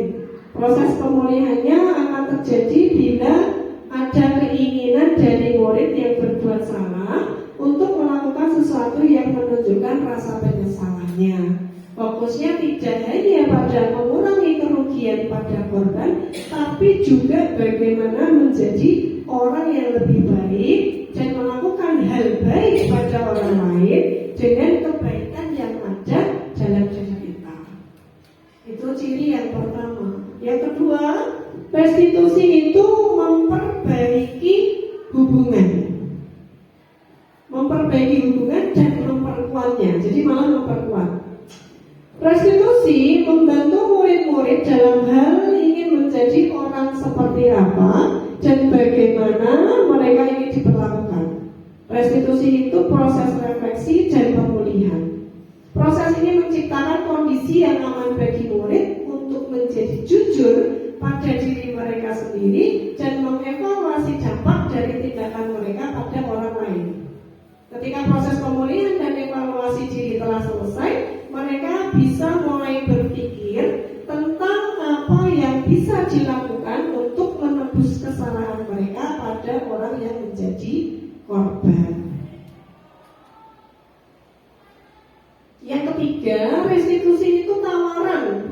paksaan. Restitusi yang dipaksa bukanlah restitusi yang sebenarnya, tapi konsekuensi seperti yang tadi sudah dijelaskan oleh Ustazah Yaya gitu. Jadi jika guru memaksa proses restitusi, maka murid akan bertanya, apa yang akan terjadi kalau saya tidak melakukannya gitu. Misalnya mereka sebenarnya tidak suka konsekuensi yang guru sarankan, atau mereka mungkin akan melakukannya tapi karena menghindari ketidaknyamanan atau menghindari kehilangan kebebasan atau diasingkan saja, bukan karena motivasi intrinsik. Mereka akan percaya kalau mereka menyakiti orang, maka mereka juga tersakiti. Maka mereka pikir itu adalah impas. Seorang anak yang mukul temannya, kamu boleh pukul aku balik biar impas gitu. Memaksa melakukan restitusi bertentangan dengan perkembangan moral, yaitu kebebasan untuk membuat pilihan. Oleh karena itu, penting bagi guru untuk menciptakan kondisi yang membuat murid bersedia menyelesaikan masalah dan berbuat lebih baik lagi dengan berkata, gak apa-apa kok, berbuat salah itu manusiawi. Semua orang pernah berbuat salah. Nah, pembicaraan ini bersifat tawaran, bukan paksaan. Bukan mengatakan kamu harus melakukan ini, kalau tidak maka anu, kamu harus begini, kalau tidak maka anu. Tidak seperti itu ya, restitusi tidak begitu.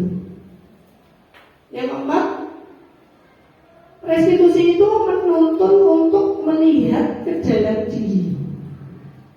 Jadi dalam proses restitusi itu kita akan melihat adanya ketidakselarasan antara tindakan murid yang berbuat salah dan keyakinan mereka tentang orang seperti apa yang mereka inginkan.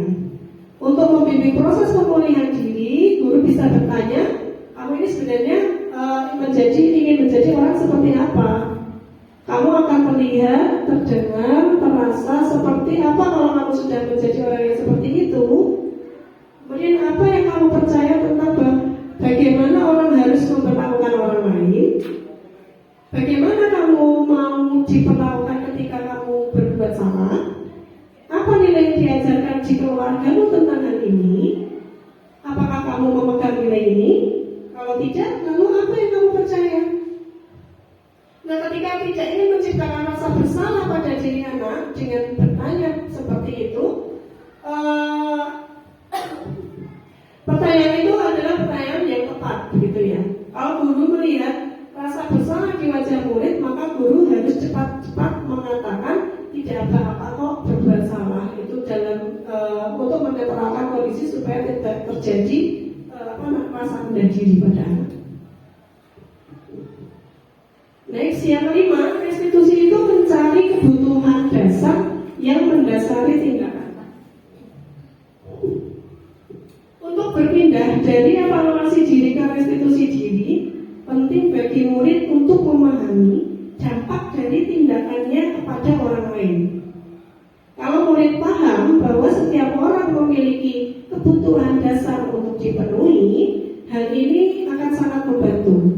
Sehingga ketika murid melakukan kesalahan, mereka akan menyadari kebutuhan apa yang sedang mereka penuhi. Demikian juga kebutuhan orang lain. Nah, untuk membantu murid mengenali kebutuhan dasarnya, guru bisa meminta mereka mengenali perasaan mereka. Apakah sedih dan kesepian gitu? Kalau sedih dan kesepian berarti menunjukkan adanya kebutuhan cinta dan kasih sayang. Bu Devi sedih ya?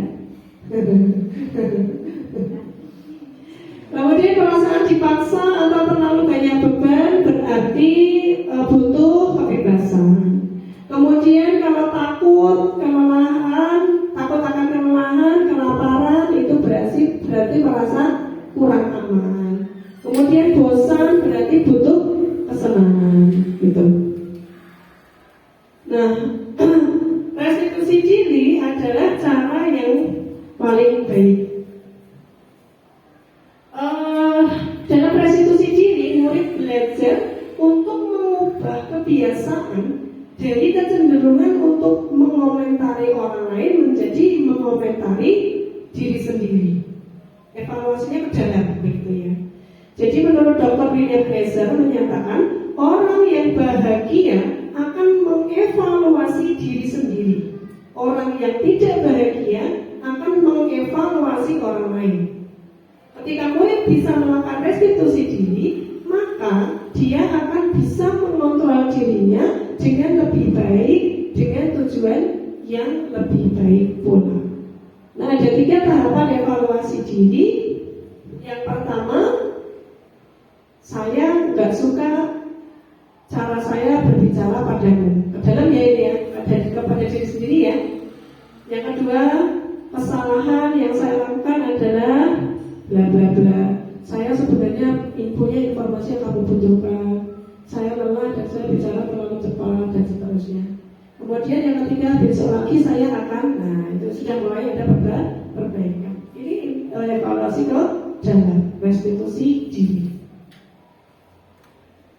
Next, ciri yang ketujuh adalah restitusi fokus pada karakter, bukan pada tindakan.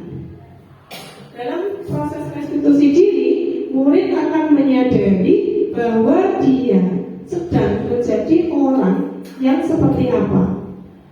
Yang itu adalah menunjukkan fokus pada penguatan karakter. Ketika guru membimbing murid untuk penguatan karakter, guru akan mengatakan, Ibu tidak terlalu mempermasalahkan apa yang kamu lakukan hari ini, tapi mari kita bicara tentang apa yang akan kamu lakukan besok. Itu menunjukkan tidak fokus pada permasalahan tapi perbaikan gitu. Kamu bisa saja mendengar, tapi orang lain akan lebih suka mendengar apa yang akan kamu lakukan dengan lebih baik lagi gitu.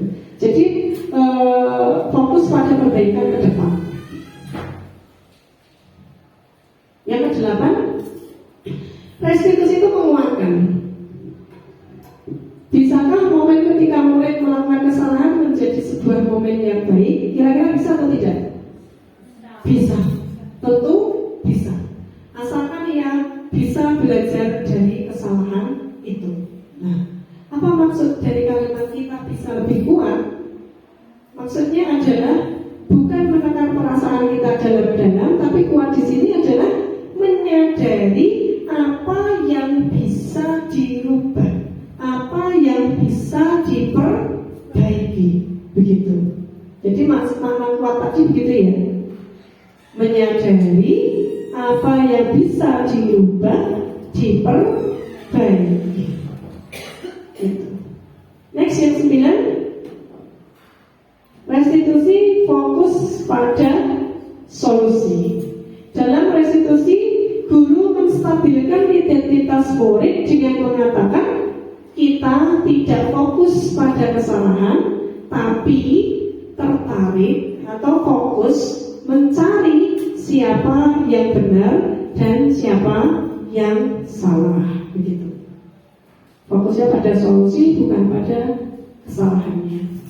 Kemudian ciri yang ke-10 yang terakhir, restitusi mengembalikan murid yang berbuat salah pada kelompoknya.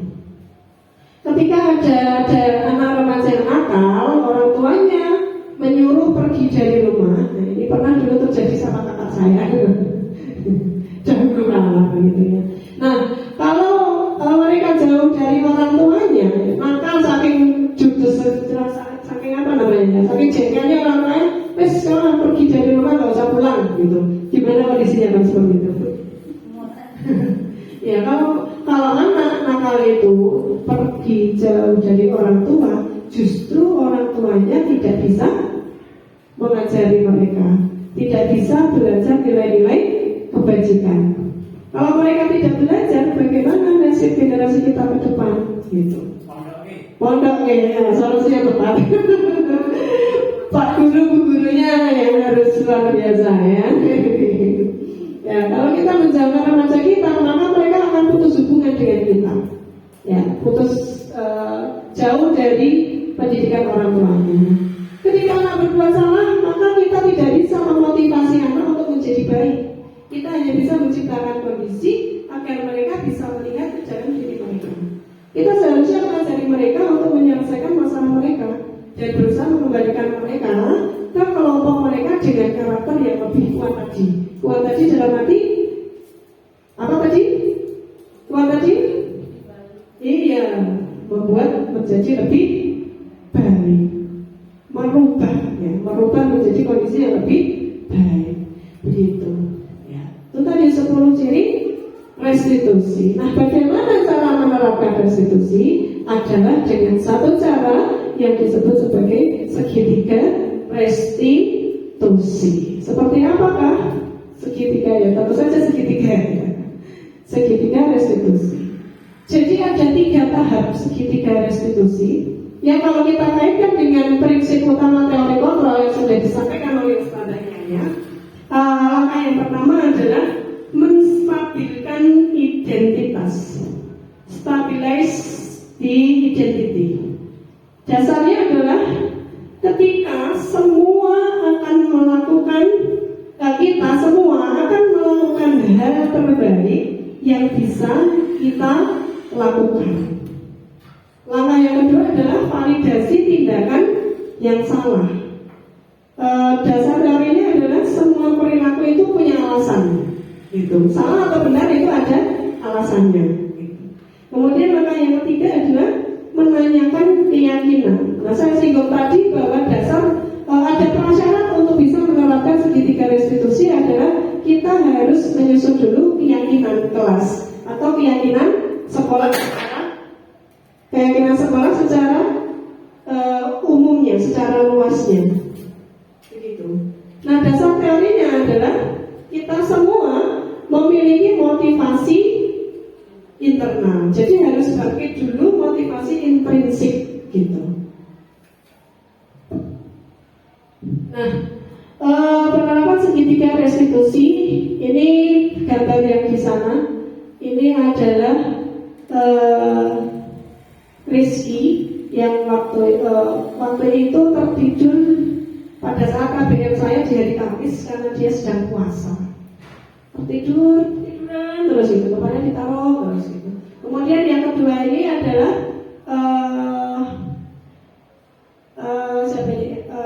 Yang orang berdoa itu siapa?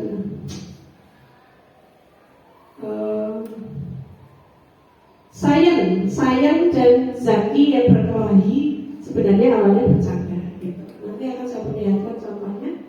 Jadi segitiga restitusi adalah suatu proses dialog yang dijalankan guru atau orang tua agar dapat menghasilkan murid yang mandiri dan bertanggung jawab.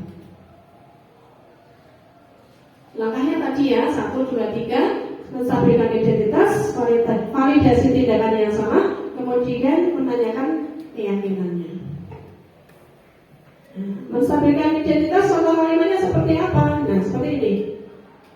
Berbuat salah itu nggak apa-apa. Tidak ada manusia yang sempurna. Saya juga pernah kok melakukan kesalahan kayak gitu. Kita bisa menyelesaikan ini atau usahanya tidak tertarik mencari siapa yang salah, tapi usahanya ingin cari solusi dari permasalahan ini. Kamu berhak merasa begitu. Apakah kamu sudah menjadi teman yang baik buat dirimu sendiri? Itu menstabilkan identitas. Tujuannya supaya anak tidak semakin down dengan kesalahan yang dia lakukan. Gitu. Nah, langkah yang kedua adalah validasi tindakan yang salah. Berdasarkan prinsip setiap perilaku berupaya memenuhi suatu kebutuhan tertentu. Artinya setiap tindakan itu ada alasannya, gitu ya. Mau salah mau benar ada alasannya, gitu. Menggeser dari pemikiran stimulus respon menjadi proaktif dan mengenali dan mengakui kebutuhan murid akan memperbaiki hubungan dengan murid. Contoh kalimatnya seperti apa? Padahal kamu bisa loh melakukan yang lebih buruk dari ini, tapi kamu tidak ya. Gitu. Kemudian kamu pasti punya alasan loh mengapa melakukan hal itu. Kamu patut bangga pada dirimu sendiri karena kamu telah melindungi sesuatu yang penting buat kamu. Kamu boleh mempertahankan sikap itu, tapi kamu harus menambahkan sikap yang baru, tentu saja sikap yang lebih baik. Jadi itu menunjukkan sikap yang salah tapi dengan bahasa yang positif gitu.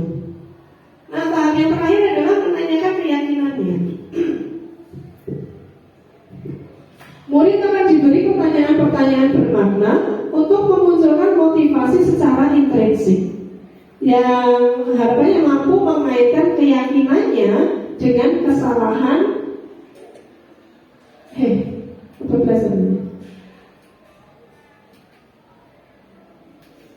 mampu mengaitkan keyakinannya dengan tindakan yang salah. Itu contoh kalimatnya.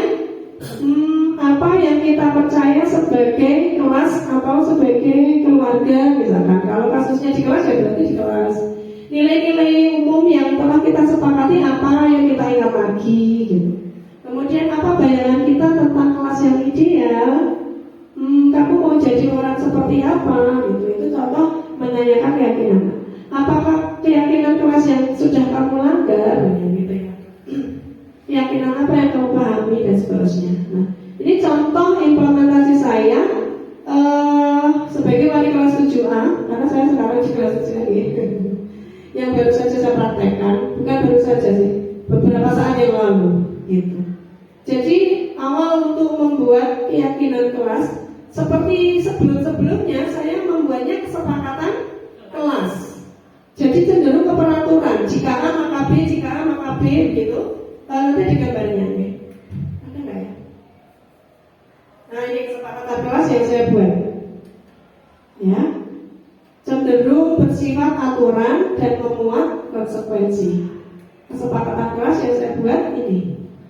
Contohnya, tidak menggunakan bahasa Jawa. Atau kalau terpaksa boleh menggunakan bahasa Jawa kromo. Kalau melanggar sit up 5 kali, sampel gitu nih. Tuh, jadi ada konsekuensi. Ini aturan, ini konsekuensi. Ini biasa sekali saya buat kesepakatan kelas di awal tahun. Sebagai wali kelas dimanapun, di kelas 7A, di kelas 7 atau 8, dimanapun saya dipasang, awal tahun saya membuat kesepakatan kelas ini. Gitu. Saya mengenalnya ketika dulu kurikulum K13. Dulu ada peraturan kelas gitu ya. Tapi lebih dinamai kesepakatan kelas, tapi sifatnya aturan gitu. Nah kemudian dengan proses tadi tidak dijelaskan oleh saudara Yaya ya, proses membuat keyakinan kelas itu dengan tabel Y dan tabel Tadi pakainya itu Pak. Tabel T. ya, tabel T, tabel Y. Nah ini proses. Ini hanya saya lihat saja yang sudah saya lakukan, menggeser keyakinan kelas, menggeser kesepakatan kelas menjadi keyakinan kelas. Ini ada tabel Y. Ini anak-anak saya minta menuliskan suatu perbuatan kebaikan yang terlihat, terdengar dan atau itu menunjukkan perilaku. Contoh ini tidak terbaca nih, saya bacakan ya. Membuang sampah pada tempatnya itu terlihat, terdengar atau berperilaku. Nah, terlihat bisa, berperilaku bisa. Kemudian mengucapkan kalimat thayyibah itu berarti di bagian terdengar dan seterusnya. Ini proses ini realistis ya, ini saya lakukan di kelas 7. Itu tabel ini. Nah kemudian tabel T. Ya, berperilaku positif itu tampak seperti apa? Nah ini jawabannya ini mengaji. Ya, jadi setiap anak nulis satu, boleh di kiri, boleh di kanan. Suatu perilaku yang positif itu tampaknya seperti apa? Oh, mengaji. Oh, membantu teman. Ini. Kemudian tidak tampak seperti apa? Membuli. Kemudian marah. Kemudian apa ini? Apa ini? Mengajak berdoa. Ya, masih ada sih kertasnya di sana, tapi kayak itu contoh-contoh aja. Sebenarnya ini sudah contoh ya. Contoh praktik membuat keyakinan kelas.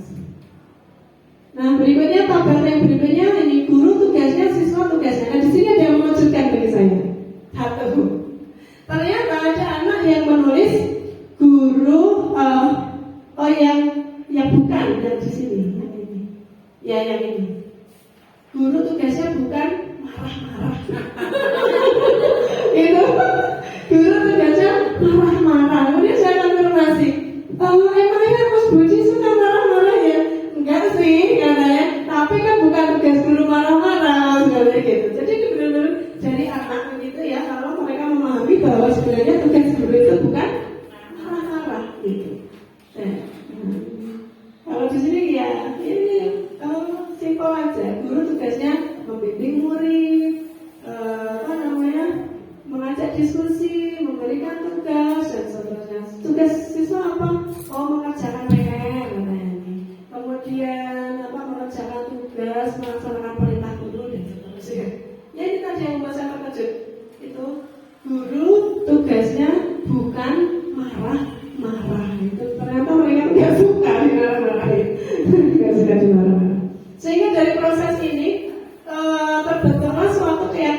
kelas ada 3 nilai kebajikan dalam keyakinan kelas dari proses tadi, yaitu yang pertama hormat, yang kedua keamanan, dan yang ketiga ketertiban. Jadi keyakinan kelas ini diangkat dari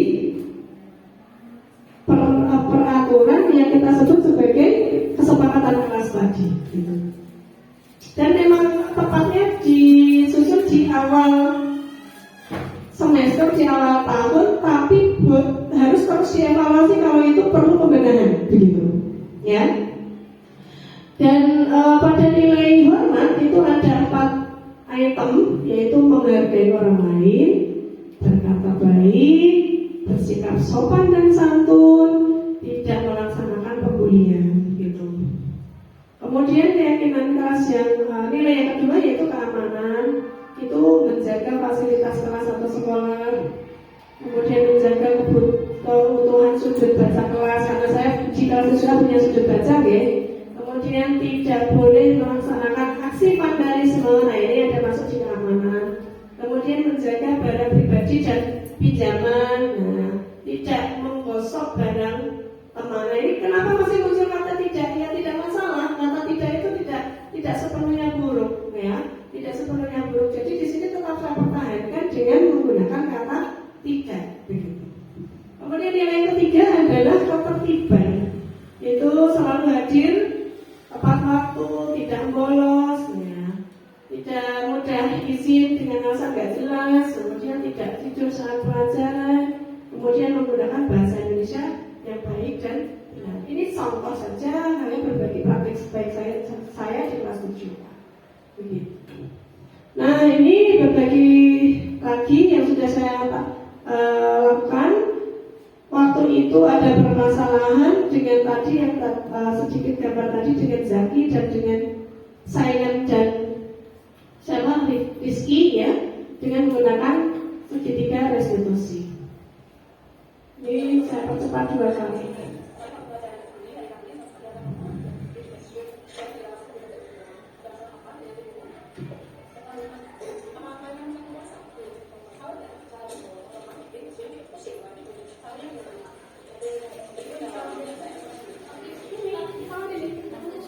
Kelas 7A ini sudah habis, ya. Ini ceritanya adalah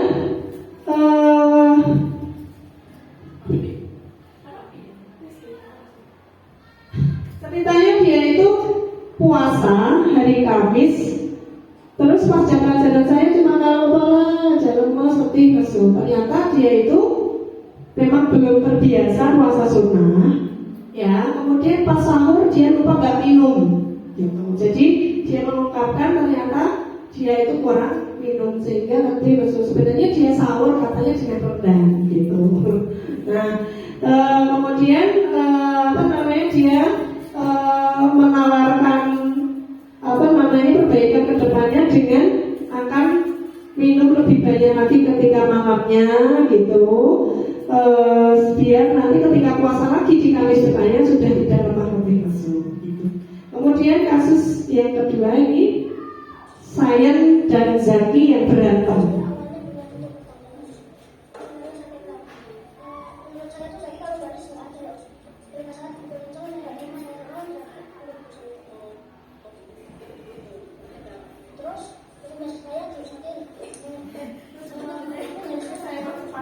Percepat 2 kali speednya, jadi biar gak terlalu lama.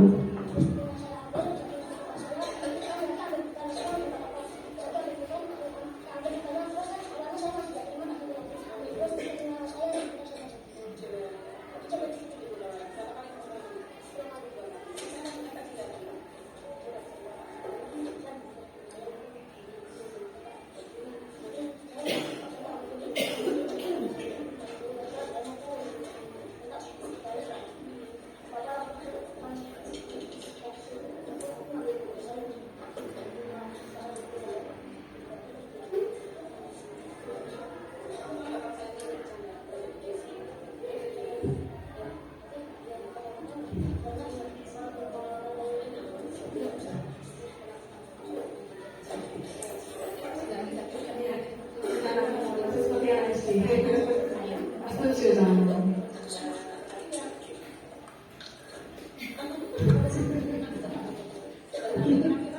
Ini saya prakteknya di kelas. Jadi begitu terjadi itu terus langsung saya praktekkan segitiga terus itu. Jadi bukan by design ya ini. Ini memang benar-benar terjadi di kelas saya. Alami.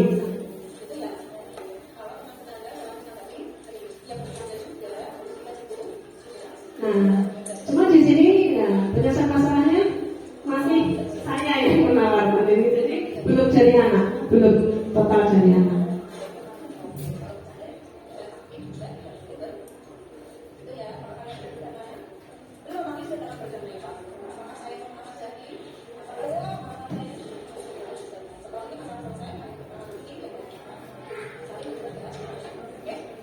Ya, jadi ini nilai dilanggar adalah sopan dan santun. Ceritanya saya itu bercanda, jawil telinganya Zaki, kemudian Zaki gak terima, kemudian saling balas begitu sehingga akhirnya mereka berantem gitu. Ya, nah itu tadi sedikit berbagi yang sudah saya praktekkan. Tadi saya sudah mencoba bawa jenengan ke lingkungan dunia berkualitas. Sekarang saya ingin panjenengan membantu saya merefleksi tentang praktik saya yang sudah saya tunjukkan kepada panjenengan tadi.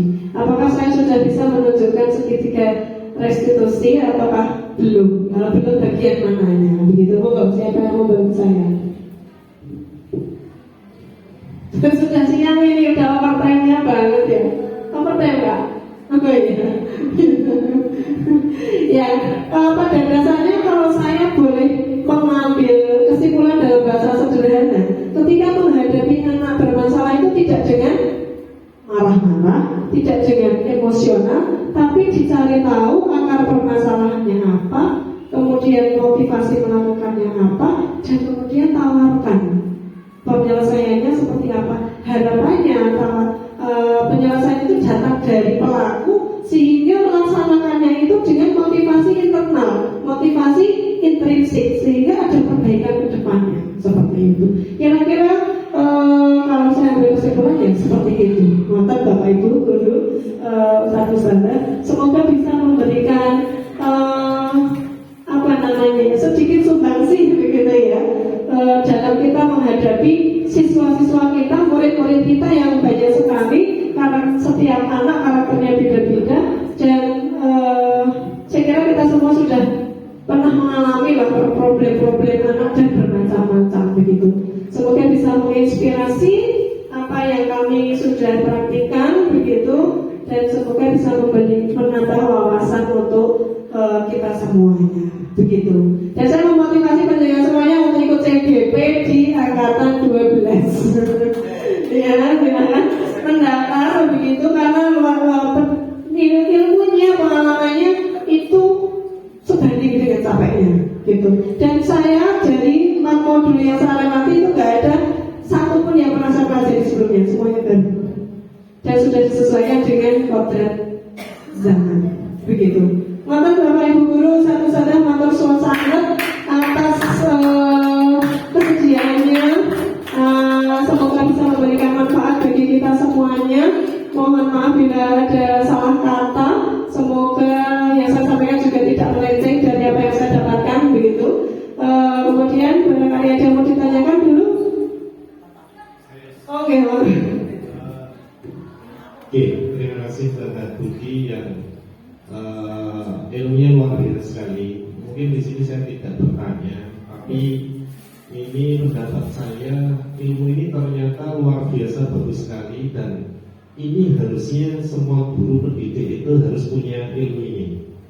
Nah, saya tidak tahu apakah sudah ada program di Panjenengan, tapi saya berharap sekali ilmu ini ditularkan untuk semua guru. Kalau di unit kita ya minimal berarti guru dan muslim-muslimah itu sangat penting sekali.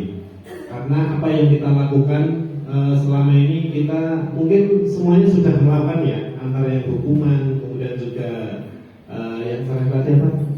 Restitusi. Itu mungkin kalau saya mengalami juga dua-duanya mungkin ya, tapi belum terstruktur gitu. Belum terstruktur. Jadi kadang ya masih menghukum, kadang juga sudah itulah tadi ya. Ini kayaknya perlu sering-sering didengarkan biar secara istilah juga susah gitu ya. Tapi secara ilmunya luar biasa gitu Ustaz. Jadi sekali lagi saya nanti berharap mungkin di sini juga ada Ustaz Mario nanti bisa membantu bagaimana ilmu ini bisa terbawa ke seluruh, atau mungkin saya tidak tahu tapi sebenarnya guru sudah tahu, saya juga tahu. Kecuali kalau Ustazah siapa BK mungkin ini otomatis ya, ini sudah gitu ya. Mungkin selama ini yang bisa seperti itu kan BK. Kadang kita kadang sabar gitu. Tapi ternyata kita harus begitu kan, ternyata kan begitu. Ya mungkin itu saja. Tante Budi sekali lagi terima kasih luar biasa ilmunya. Assalamualaikum warahmatullahi wabarakatuh. Matur sangat Ustaz Santoso atas tanggapannya ya.